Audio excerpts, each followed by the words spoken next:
कहते हैं भगवान के दर्शन पाना भी हर किसी के लिए संभव नहीं है।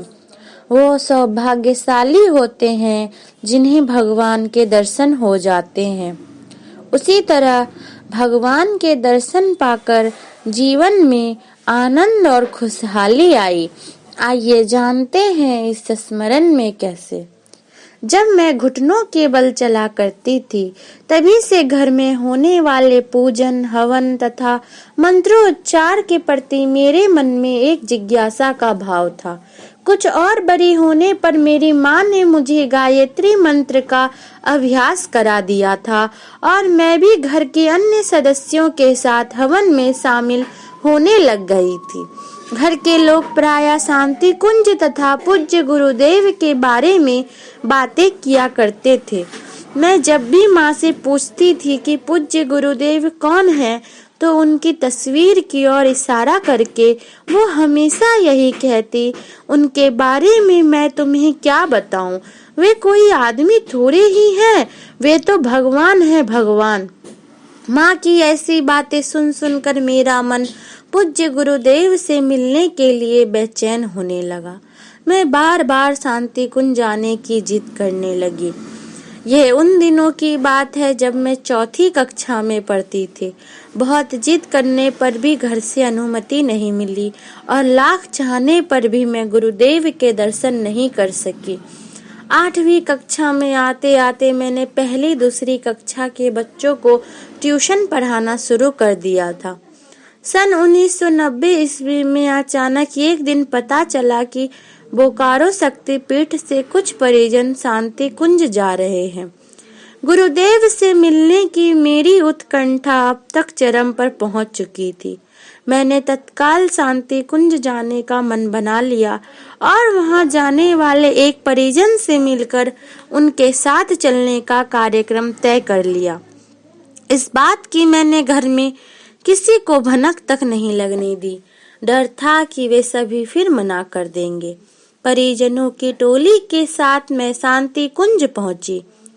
अगले दिन सुबह से ही मैं ये सोचकर खुशी से पागल हुई जा रही थी कि आज गुरुदेव के दर्शन होंगे। ऊपर के कक्ष में जाकर पहले मैंने माता जी को प्रणाम किया, तो उन्होंने सिर सहलाते हुए आशीर्वाद दिया।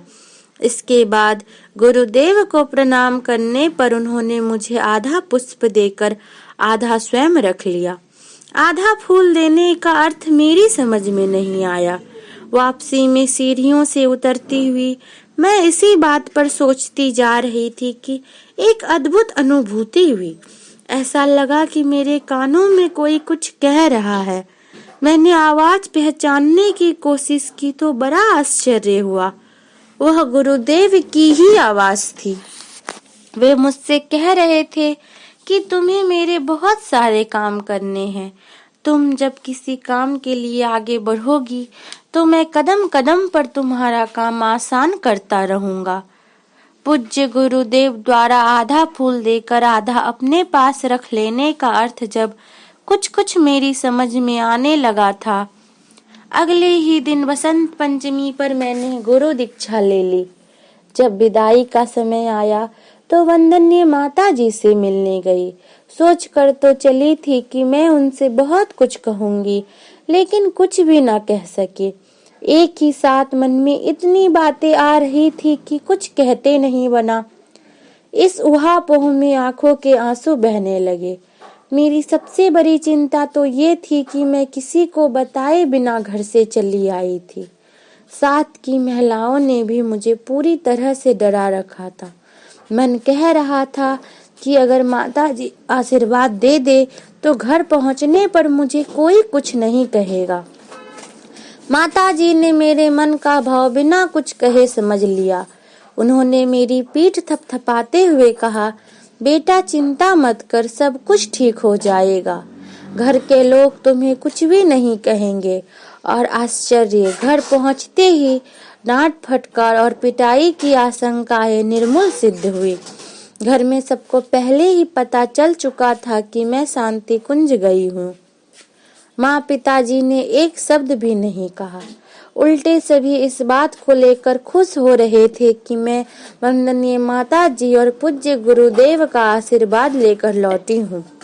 उसी वर्ष जब 2 जून को गुरुदेव ने शरीर छोड़ दिया तो हम सभी शोकाकुल हो गए। मेरे माता पिता दुखी मन से आपस में बातें कर रहे थे। माँ कह रही थी, हम दोनों से अच्छी किस्मत लेकर तो हमारी अज्जू ही आई है। हम कई सालों तक सोचते ही रह गए और ये लड़की अकेली जाकर भगवान के दर्शन कर आई। पिताजी ने कहा, तुम सच कह रही हो। अज्जू अपनी मर्जी से थोड़े ही गई थी, उसे तो पूज्य गुरुदेव ने शांति कुंज बुलाकर स्वयं दर्शन दिए थे। पर हमारा ऐसा भाग्य